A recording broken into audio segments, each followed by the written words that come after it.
Ladies and gentleman, आज मैं जिसका इंटरव्यू लेने वाला हूँ वो एक प्रवक्ता है और मेरी वाइफ भी है।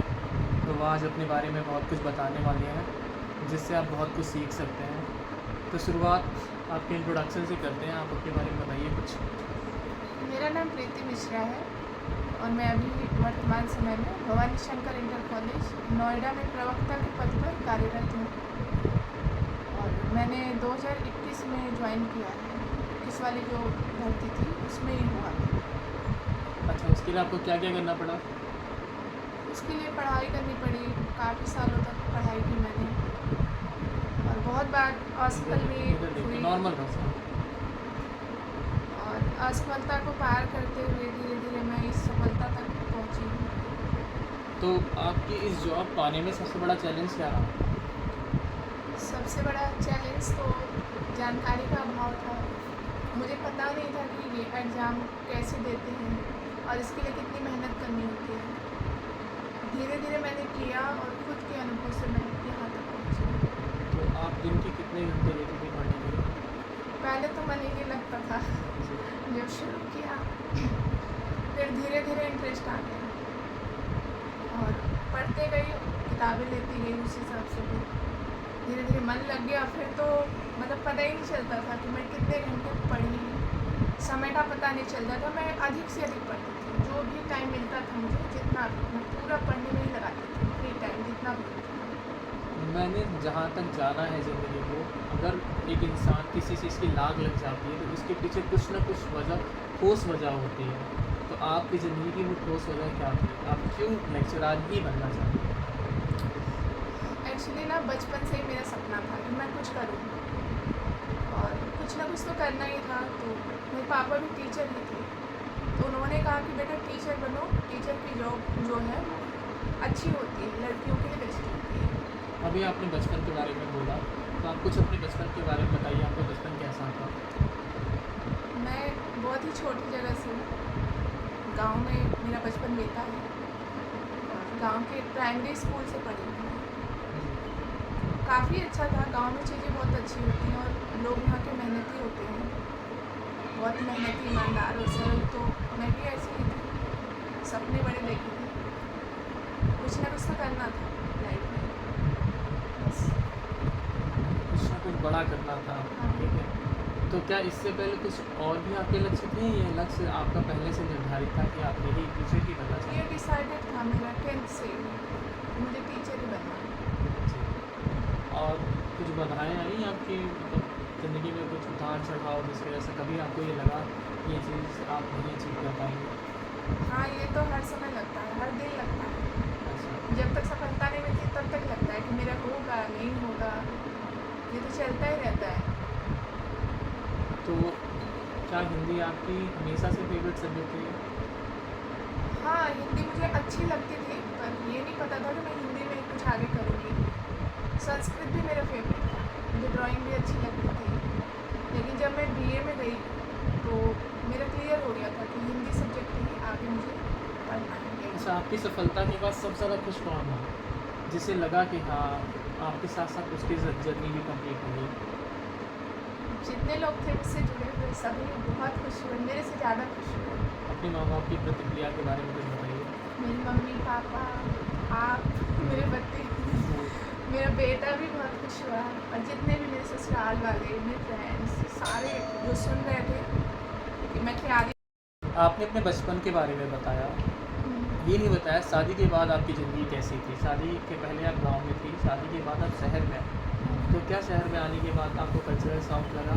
बहुत ज़्यादा लगा। क्या क्या क्या मतलब आपने परिवर्तन, अलगाव देखा? वहाँ क्या अलग था, यहाँ क्या अलग था?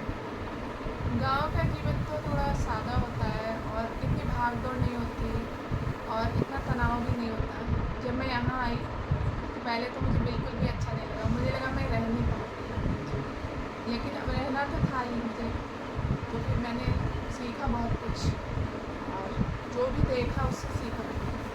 क्या यहाँ की चकाचौंध से आप चाहिए कि आप भी वैसा बनना चाहती हैं? हाँ बिल्कुल, हर कोई चाहेगा वो तो मुझे भी लगा कि जैसे यहाँ की लाइफस्टाइल है तो मुझे आनी है। और आते ही आपने भी पता करना शुरू कर दिया था कि मेरे लिए क्या ठीक है और वैसे स्कूल्स हैं आसपास, तो फिर मैं आती ही लग गई थी यहाँ दिल्ली में। गेस्ट टीचर की जॉब मुझे मिल गई थी 2 महीने में। तो गेस्ट टीचर की जॉब के बारे में आप कुछ बताइए, कैसा रहा आपका गेस्ट टीचर का सफ़र? पहली बार फॉर्म डाला और मेरा सिलेक्शन हो गया उसमें मेरिट बेसिस पे, तो मैंने ज्वाइन कर लिया और बहुत अच्छा लगा मुझे वहाँ पे। काफ़ी अच्छा अनुभव था। सरकारी स्कूल था, काफ़ी क्वालिफाइड लोग थे, उनके साथ मुझे, मैं तो संविदा पर थी कॉन्ट्रैक्ट पे, तो ये बात तो मन में तो रहती थी, लेकिन और भी जो लोग थे उनसे मैं सीखती थी कि ये परमानेंट हैं, तो इन्होंने कितनी मेहनत की होगी जो यहाँ तक पहुँचे हैं, क्योंकि मेरा भी लक्ष्य वही था, मुझे कॉन्ट्रैक्ट पे रहना नहीं था ज़्यादा दिन, और मेरी तैयारी तो चल ही रही थी साथ साथ। जब अब मैं- आप गेस्ट टीचर थी उसी टाइम आप प्रेग्नेंट भी हो गई, तब आपकी ज़िंदगी में क्या परिवर्तन आया? वो बहुत बड़ा बदलाव था। बहुत सारी चुनौतियाँ आई, मुझे अपनी जॉब छोड़ देनी पड़ी बच्चे के लिए, क्योंकि कोई था नहीं साथ में। तो मैंने अपनी जॉब छोड़ दी थी। 1 साल के अंदर ही बेटा जब आ गया, मैंने उसका पालन पोषण किया 2.5-3 साल तक। फिर वो जब स्कूल गया, दोबारा से मैंने एक प्राइवेट स्कूल ज्वाइन कर लिया। तो मतलब आपने 2.5 साल का गैप लिया। हाँ, तो जब आपने 2.5 साल का गैप लिया तो आपको ऐसा नहीं लगा कि इस गैप का कहीं आपके ऊपर नेगेटिव इम्पैक्ट पड़ेगा? ये लगता था, बहुत ज़्यादा लगता था, लेकिन मेरी किताब भी नहीं खुल पाती थी, मैं सब कुछ भूल गई थी। जो कुछ भी सोचा था ना, मतलब मेरी दुनिया ही पूरी अलग हो गई थी। मेरा पूरा ध्यान हट गया पढ़ाई से, लेकिन मुझे करना था, मुझे कुछ करना है, ये मेरे मन में हमेशा चलता था, सोते जागते हर मिनट चलता था। तो 2.5 साल के बाद आपने प्राइवेट जॉब ज्वाइन की। हाँ, मैं कहाँ प्राइवेट से स्कूल आपने में लग करी? गई। मैं दिल्ली में रोहिणी जो है सेक्टर 3 में अभिनव पब्लिक स्कूल में लग गई थी। तो वहाँ का एक्सपीरियंस कैसा रहा? वहाँ का अच्छा था, वहाँ की दुनिया बिल्कुल अलग है, क्योंकि वहाँ पे क्या है ना कि थोड़ा सा अलग माहौल होता है। और मुझे छोटी क्लास दे दी गई, जो कि मुझे बिल्कुल भी पसंद नहीं था। मुझे बड़े बच्चे पढ़ाने अच्छे लगते हैं, तो वहाँ मुझे 6 क्लास दी थी, 6 to 8 संस्कृत और हिंदी पढ़ाती थी। पर मेरा ही सब्जेक्ट था, चलो ठीक है, पर बच्चे मुझसे कंट्रोल नहीं होते। अनुशासन में मैं थोड़ा सा मेरी कमी आती थी स्कूल की तरफ से, पर मैं काम कर रही थी उसमें और अपनी पढ़ाई भी कर रही थी। हाँ। तो आपको प्राइवेट जॉब करते करते ये कब महसूस हुआ कि ये बहुत लंबा नहीं जा सकता, कुछ इस स्थायी रूप से आपको करना पड़ेगा? क्योंकि वहाँ पे क्या था ना कि कुछ लोग होते हैं जिनकी ज़्यादा चलती थी, जो प्रिंसिपल और मैनेजमेंट वगैरह के। स्टार्ट। तो आपने अभी तक बताया अपने बारे में, अपने गेस्ट टीचर जॉब के बारे में बताया, प्राइवेट जॉब के बारे में बताया। आपने ये नहीं बताया कि आपको माँ बनने के बाद कैसा फील हुआ? माँ बनने के बाद तो दुनिया ही पूरी अलग होती है। पहले मैं उतना ध्यान नहीं देती थी चीज़ों पर, कोई भी काम है जैसे तैसे चल रहा है, लेकिन बच्चा आने के बाद बहुत बड़ी जिम्मेदारी हो जाती है। काफ़ी कुछ बदलाव हुए मेरे अंदर, सहनशीलता आ गई, मैं जिम्मेदार हो गई और पेशेंस आ गया, ये सब चीज़ें बदली हैं। तो माँ बन के आप एक बेहतर औरत बन गई, ये कह सकते हैं? हाँ, ठीक है। तो माँ बनने के बाद तो ये सफ़र और भी ज़्यादा मुश्किल हो गया होगा आपके लिए बहुत ज़्यादा पढ़ना। मुश्किल हो गया। मैं किताब खोल दी तो पेट वहीं पकड़ लेता, पेन चला देता, फाड़ देता, लेकिन बच्चा है, ये सब चीज़ें। पहले आप एक मतलब पहले विद्यार्थी थी, फिर पत्नी बनी, अब उसके बाद आप माँ भी बन गई, ठीक है। अब ये 3 रोल पूरा करना एक साथ कितना कठिन था आपके लिए? कठिन तो है, लेकिन अगर अंदर है जुनून कुछ करने का, आपके दिमाग में ये बात चल रही कि नहीं मुझे करना है, तो आप कर लेंगे। पहले मुझे नहीं लगता था, अब बोल पा रही हूँ। तो फिर आपने अब अपने मेन सफ़र पे आइए कि आपने कितने साल पहले तैयारी शुरू की और उन तैयारी में क्या क्या किया और आपको मंजिल पाने में कितना समय लगा? मैंने 2013 में बीएड किया था और एमए मेरा 2011 में किया था। 14 में शादी हो गई, तो सब कुछ बहुत जल्दी जल्दी बदल रहा था। जी। मैं पढ़ रही थी लगातार, जितना भी समय मिल रहा था मुझे। फिर 1 साल तो मैंने 2013 से ही शुरू कर दी थी, फिर बच्चा आया तो ब्रेक हो गया मेरा, 2.5 साल 3 साल का, 3 साल के बाद स्कूल गया, तब मैं फिर से थोड़ा 2-2 घंटे पढ़ी। उसके पहले मैं ज़्यादा नहीं पढ़ पाती थी। यानी मैं 2015 में हुआ बेटा, तो 18 में स्कूल गया, फिर 18 से मैंने अपनी तैयारी शुरू की और 21 में हो गया मेरा। तो 3 साल मैंने जम के पढ़ाई, ये मैं कह सकती हूँ। तो क्या वो 3 साल लॉकडाउन का पीरियड था? लॉकडाउन भी उसमें था 1.5 साल। तो लॉकडाउन के पीरियड में ही आपने जम के पढ़ाई की थी, उसके बाद ही रिजल्ट आया था? उसके बाद रिजल्ट आ गया, मेरा सिलेक्शन भी हो गया उसमें। तो सिलेक्शन आने के बाद आपकी पहली रिएक्शन, आपका पहला रिएक्शन क्या था? आप बहुत हंस के कूदने लगी थी या क्या हुआ था? रिएक्शन क्या हुआ था? मुझे भरोसा ही नहीं हो रहा था, मुझे लग रहा था ये झूठ है।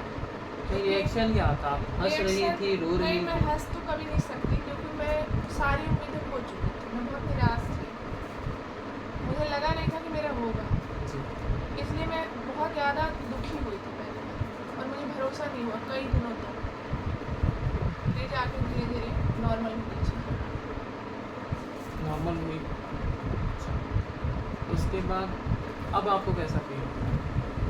अब अच्छा लगता है, मतलब लगता है कि हाँ, इतने लोगों में मैं करके आई हूँ एग्ज़ाम दे के, मुझे एक सीट मिली है और ये मेरा सपना था, पूरा हो गया, मैं उसे जी रही हूँ। अच्छा लगता है।